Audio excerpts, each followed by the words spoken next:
नमस्कार। आमे समस्ते सनातन धर्म शब्दटा शुणीछे निश्चय, किंतु यार प्रकृत गभीरता कौन?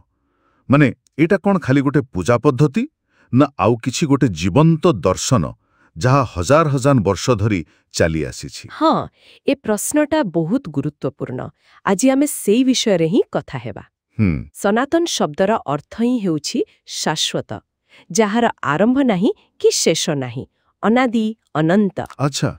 आउ सबुठु बड़ कथा, एहा कोनोसी जणे व्यक्ति बा प्रवक्तांक द्वारा स्थापित हुएनी।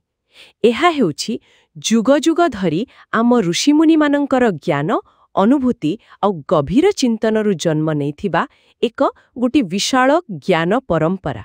तेबे आमे जहाको हिंदू धर्म कहुछे, तार मूल रूप हेउछि एई सनातन धर्म। एकदम ठीक।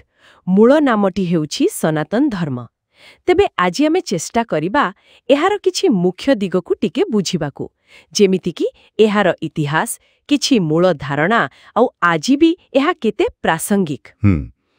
इतिहास कथा जदि देखिबा, कुहा जाए एहार चेर बहुत पुराना, प्राय 5000 वर्षरु भी अधिक, सिंधु सरस्वती सभ्यता पर्यंत। हाँ, सेठी जो पशुपति मुद्रा मिलिछि बा मातृदेवींक पूजार संकेत, से सबु एहार प्राचीनता को इंगित करे। अच्छा। तापरे आसिला वैदिक जुग।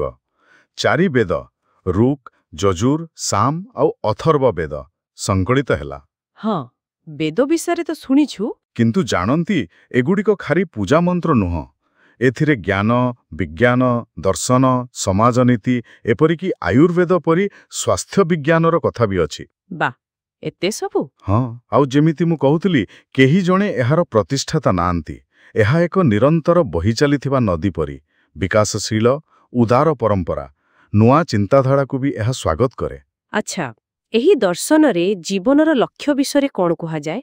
आमे सुनु पुरुषार्थ बोली, धर्म, अर्थ, काम, मोक्ष एगुडा को टिके सहजरे बुझेइबे कि? हाँ, निश्चय।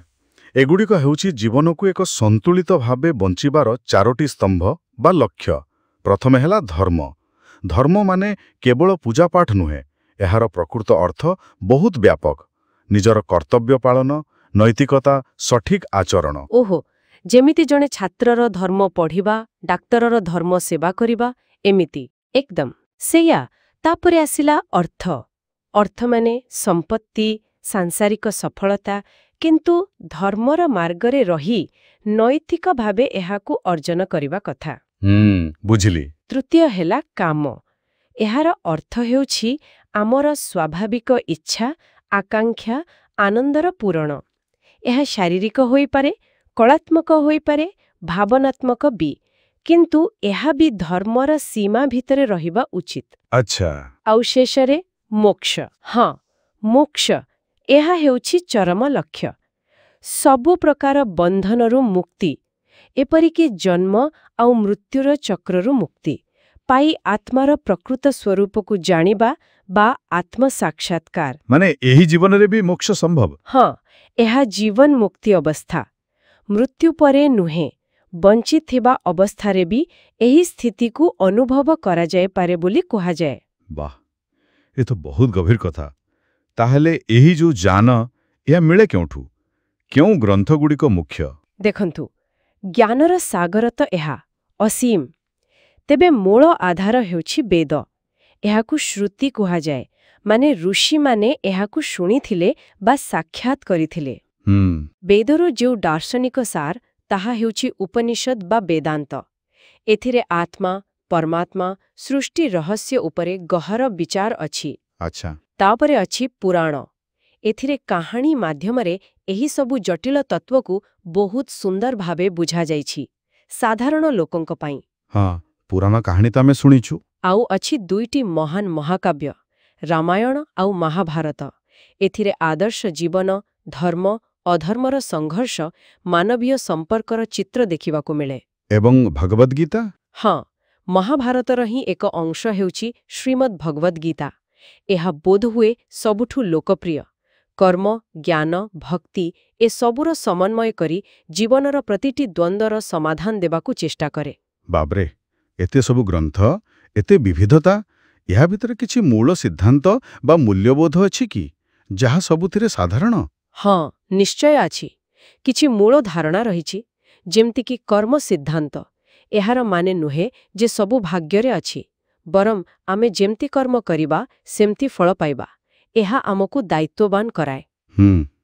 କର୍ମ ଅନୁସାରେ ଫଳ। ଠିକ୍। ଆଉ ଗୋଟିଏ ହେଲା ପୁନର୍ଜନ୍ମର ଧାରଣା, ମାନେ ଆତ୍ମା ଅମର, ଶରୀର ନାଶବାନ। ଆତ୍ମା ନିଜ କର୍ମ ଅନୁସାରେ ନୂଆ ନୂଆ ଶରୀର ଧାରଣ କରେ। ଆଚ୍ଛା। ଏହା ଛଡ଼ା ଅହିଂସା, ମନ, ବଚନ, କର୍ମରେ କାହାକୁ କଷ୍ଟ ନ ଦେବା, ସତ୍ୟ, ଦୟା, କ୍ଷମା ଭଳି ମାନବୀୟ ଗୁଣ ଉପରେ ବହୁତ ଗୁରୁତ୍ୱ ଦିଆଯାଇଛି। ଏବଂ ସେଇ ଯୋଉ ବସୁଧୈବ କୁଟୁମ୍ବକମ୍। ହଁ, ଏହା ଏକ ଅତ୍ୟନ୍ତ ମହାନ ବିଚାର। ବସୁଧୈବ କୁଟୁମ୍ବକମ୍ ଅର୍ଥାତ୍ ସମଗ୍ର ପୃଥିବୀ ହିଁ ଗୋଟିଏ ପରିବାର। କେତେ ଉଦାର ଦୃଷ୍ଟିକୋଣ! ଭାବିଲେ ଏହା କେବଳ କହିବା କଥା ନୁହେଁ, ଏକ ବିଶ୍ୱ ଦୃଷ୍ଟି। ସତରେ ଶୁଣିଲା ପରେ ଲାଗୁଛି ଏହା କେବଳ ଗୋଟେ ଧାର୍ମିକ ବିଶ୍ୱାସ ନୁହେଁ, ଏହା ଏକ ସମ୍ପୂର୍ଣ୍ଣ ଜୀବନ ଦର୍ଶନ। ବହୁତ ବିଶାଳ, ବହୁତ ଉଦାର, ଆଉ ବ୍ୟକ୍ତିର ନିଜ ଅନୁଭୂତିକୁ ବେଶୀ ଗୁରୁତ୍ୱ ଦିଏ। ଏକଦମ। ଏହାର ସୁନ୍ଦରତା ହିଁ ତାର ଏହି ଉଦାରତା ଆଉ ଗ୍ରହଣଶୀଳତାରେ ଅଛି।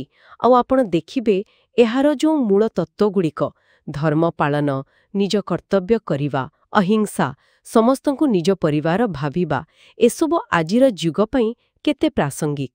ହଁ, ତା ତ ନିଶ୍ଚୟ। ଏବେ ଦେଖନ୍ତୁ, ଯୋଗ, ଧ୍ୟାନ, ଆୟୁର୍ବେଦ, ଏସବୁ ସନାତନ ପରମ୍ପରାର ହିଁ ଦାନ। ଆଜି ସାରା ଦୁନିଆ ଏହାକୁ ଆପଣାଉଛି, କାରଣ ଏଗୁଡ଼ିକ କେବଳ ଶରୀର ପାଇଁ ନୁହେଁ, ମନ ଆଉ ଆତ୍ମା ପାଇଁ ବି କାମ କରେ। ତାହେଲେ ଆଜିର ଏ ଆଲୋଚନାରୁ ଗୋଟିଏ କଥା ସ୍ପଷ୍ଟ ହେଉଛି, ସନାତନ ଧର୍ମ କେବଳ ଅତୀତର ଗୌରବ ଗାଥା ନୁହେଁ, ଏହା ଭିତରେ ଏମିତି କିଛି ଶାଶ୍ୱତ ମୂଲ୍ୟବୋଧ ରହିଛି ଯାହା ଆଜି ବି ଆମକୁ, ଆମ ସମାଜକୁ ବାଟ ଦେଖାଇ ପାରିବ। ନିଶ୍ଚିତ ଭାବରେ ଏହା ଏକ ଜୀବନ୍ତ ପରମ୍ପରା। ତେବେ ଶେଷରେ ଗୋଟିଏ ପ୍ରଶ୍ନ ମନରେ ଆସୁଛି, ଆମେ ଆଜି ଯେତେ ସବୁ ଜଟିଳ ସମସ୍ୟାର ସମ୍ମୁଖୀନ ହେଉଛେ, ଏହି ପ୍ରାଚୀନ ଜ୍ଞାନର କେଉଁ ଦିଗଟି ଆମକୁ ସେସବୁକୁ ଏକ ନୂଆ ଦୃଷ୍ଟିକୋଣରୁ ଦେଖିବାରେ ସାହାଯ୍ୟ କରିପାରିବ? ଏହା ନିଶ୍ଚୟ ଚିନ୍ତା କରିବାର ବିଷୟ। ହଁ, ଏକ ଗଭୀର ପ୍ରଶ୍ନ।